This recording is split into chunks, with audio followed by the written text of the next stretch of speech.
今回は人気のドライフラワーを使った少しアンティークなデザインご紹介していきたいと思います。前回の朝食動画でご紹介したカラーを使ってデザインしていきたいと思います。今回のメインはドライフラワーを使ったデザインにしていきますので、ベースカラーは朝食の時に作った白とクリアジェルを入れた柔らかい白を一層引いていきます。クリアを多めで作ったので一層塗っていただくだけで本当にすごくシースルーな感じに仕上がってくると思うんですけれども、これはもう本当に下の爪がですね透けるぐらいの感覚でこれくらいで塗っていってください。では早速ドライフラワー準備していきたいと思います。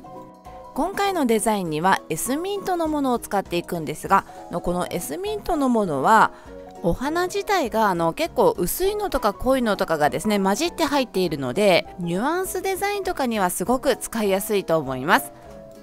そして今回もですねニュアンスのイメージでこのドライフラワー使っていきたかったので、エスミントのものを主にして、あとはですねちょっとこれもいろいろなカラーがあるので、他のマティエールとかのものをですねちょっと合わせてみようと思って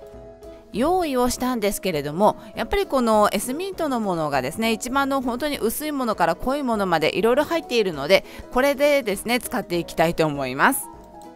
その他今回にはですねちょっと用意していないんですけれども、シャレドアのもののドライフラワーですね、これも結構いろいろなカラーがあって、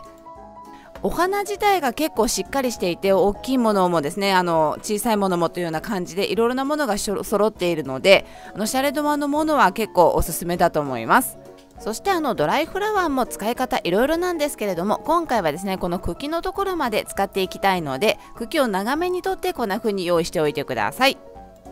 使いたいものをですね事前にこんな風に用意しておくと、あとはですねもうくっつけていくだけなので、こういう風に準備しておくといいと思います。では早速今準備したドライフラワーをのせていきたいと思います。のり代わりになるメルティンのクリアジェルをですねのせたいところにですねこんな風にさっさとクリアジェルを塗っていただいて、ドライフラワーのせていきます。このドライフラワーののせ方も本当にいろいろなんですけれども、これをですねランダムに散りばめていくのもすごく素敵なんですが、今回はですねちょっと上品な感じで仕上げていきたかったので、斜めになるようなこんな感じでですねお花をのせていきます。お花のリーフみたいなイメージでちょっとお花が流れるような感じでですね表現していきたいと思います。ですのでここではですねこのお花の向きは一緒にしていただいて、この茎がですねこの右上の部分は下に流れるような感じ、爪先からはですね今度は根元に流れるような感じで向きを一緒にしてあげてください。でこんな感じで一度硬化していただいて、アート用の鬼ライナーのブラウンを使ってこの茎を少し足していきたいと思います。ドライフラワーってちぎっていく時に必ずしも茎のところからですね綺麗にちぎれるわけではないので、そういった時や今回の私のようにですねちょっとこの流れるような感じを表現していきたい時、こういったアート用のジェルを使って少しだけですね線を加えてあげることによって流れるような感じが表現できますので、細筆を使って本当に細くですねこれも均等な線を引かないといけないというわけではないので、本当にさっさっさっさと描くような感じで、お花のこの付け根からですねシュッと線をですね引くようなイメージでこんな風に茎を足してあげると流れる感じが表現していけると思います。実際の茎を使ってですねこの流れる感じを表現するよりは、アート用のジェルでこの流れる感じを表現していただいた方が意外と簡単にですね作っていけますので、ぜひやってみてください。で硬化していきます。そして今回ドライフラワーを使っていったので、ドライフラワーには絶対的に相性がいい金箔ですね。今回はクラッシュホイルを使っていくんですけれども、金箔などのこういったキラキラをですね少し足してあげるとすごく上品な感じの仕上がりになってくるので、ぜひこれもですね使ってみてください。今回は真ん中あたりにちょっと散らしてみました。では一旦こんな感じでですねトップジェルでコーティングしていきたいと思います。ドライフラワーをですね入れていった時、トップジェルすごくコーティングが難しいんですけれども、私も実際ですねサロンのお客様にこういったドライフラワー入れていく時に結構苦戦するところではあるんですが、まずはですねドライフラワー自体を糊代わりになるクリアジェルでくっつけていくときにできるだけですね爪にこうペタッとくっつくような感じで硬化していくのがベストなんですけれども、ですがやっぱりこの角度でこの向きで入れようと思った時にどうしてもこの花が立ってしまうなといったこととかがあると思うんですが、それを無理にですねこうペタッとくっつけるとやっぱり花が折れてしまったりといったこともありますので、そういった時はトップジェルでですねちょっと調整していくんですが、まずは基本的にですね通常通りトップジェルコーティングしていただいて、例えば立ってしまっているお花の部分からまたその先の立っているところまでをですねジェルを足していくというような感覚でへこんでいるところにジェルを足していくようにしていただくと綺麗にコーティングしていけるんですが、それだけではですねなかなか表面の凹凸感がですね埋まりきらないところが出てきますので、その後にですね必ず爪を反対向きにしていただいて重力を使っていただいて光のラインですね通していただくといいと思います。もしくは2度塗りというような感覚で2回に分けてやっていただくと確実だと思います。硬化が終わったら未硬化ジェル拭き取っていただいて形まで整えていくんですが、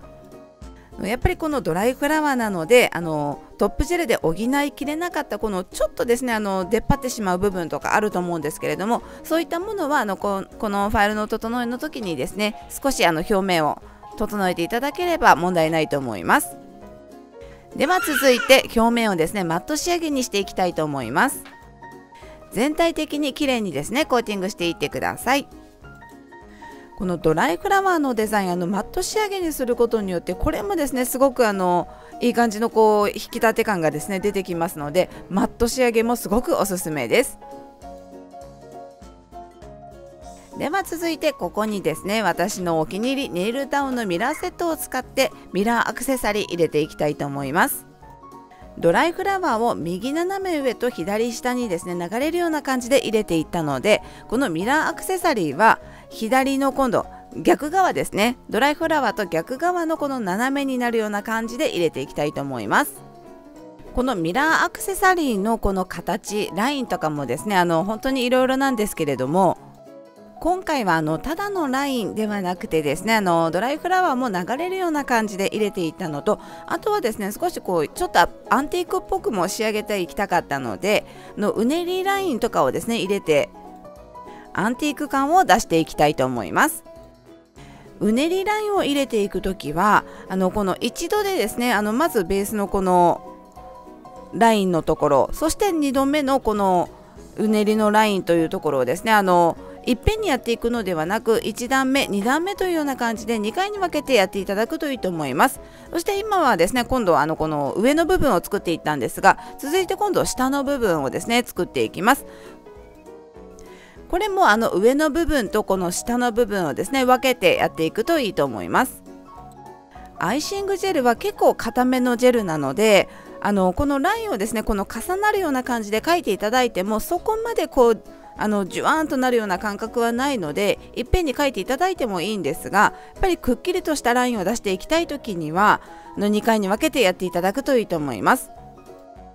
そしてちょっとこの私の中でのアンティーク感を出すポイントなんですけれども、この通常のこのラインの中にこのうねりラインを入れていくのとともに、あとはこの本当に大きくはみ出すような感じでうねりラインを入れていくとよりアンティークっぽく仕上がってくると思うので、通常のラインからはみ出すような感じのうねりラインもですねこんな感じで入れていただくといいと思います。他に散ってしまったところはですね綿棒とかで丁寧に取っていただくといいと思います。はい、こんな感じです。では最後にですね色ジェルのグロッシートップジェルを使ってこのミラーのところコーティングしていきたいと思います。今回ベースのところはマット仕上げにしているので全体的にコーティングしていくとマットがですねなくなってしまいますので、パレットとかにですねジェルを置いていただいて、そこから筆でですね丁寧にこのようにつけていただくといいと思います。マットにミラーアクセサリーってすごくですね生えてくるんですけれども、正直日常生活では少し剥げやすかったりとかしますので、デザインでですねやっていく時には例えば1本だけこのマット仕上げにミラーアクセサリー、その他にはツヤありの状態でというような感じでアクセントとして使っていくといいと思います。1本だけこのようにですねデザインあるとすごく素敵だと思います。はい、こんな感じで完成です。いいねと思ったらいいねボタンお願いします。そしてぜひチャンネル登録もよろしくお願いします。ドライフラワーをのせていくだけの簡単なデザインにはなるんですが、トップジェルとかですね意外と難しかったりとかしますので、トップジェルのコーティングの仕方、そしてこのミラーアクセサリーの入れ方によってですね簡単にやっていけるデザインになっていると思います。ぜひ参考にしていただけると嬉しいです。上品な花柄ネイルとしてぜひ一度やってみてください。はい、ということでいかがだったでしょうか。ドライフラワーは入れていくだけの簡単なものにはなるんですが、そこに少しアレンジを加えていくだけでとっても素敵なデザインになってきます。ぜひやってみてください。続いて我が家のちょっとした出来事です。我が家のおてんばした娘、最近ガムにハマっているんですが、おてんばした娘なので喉に詰まらせないように私たちが見ている時だけガムをあげるんですが、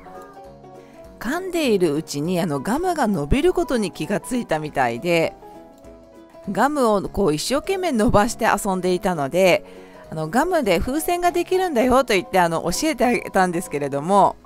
その風船が作れないんです。私も舌でこうやってグーって伸ばしてプーって空気を入れるんだよって教えるんですけれども、なかなかジェスチャーではわからないみたいで、一生懸命口を膨らませてプーってやるんですけれどもできなくて、一生懸命練習していたんですが、プーとやって最後にはガムがポロッと落ちてしまうというおてんばした娘らしい結末で面白かったです。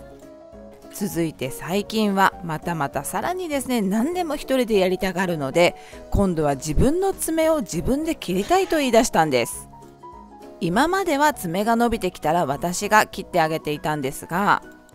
どうしても自分でやりたいというので、危ないからダメと言うんですが引かないおてんばした娘、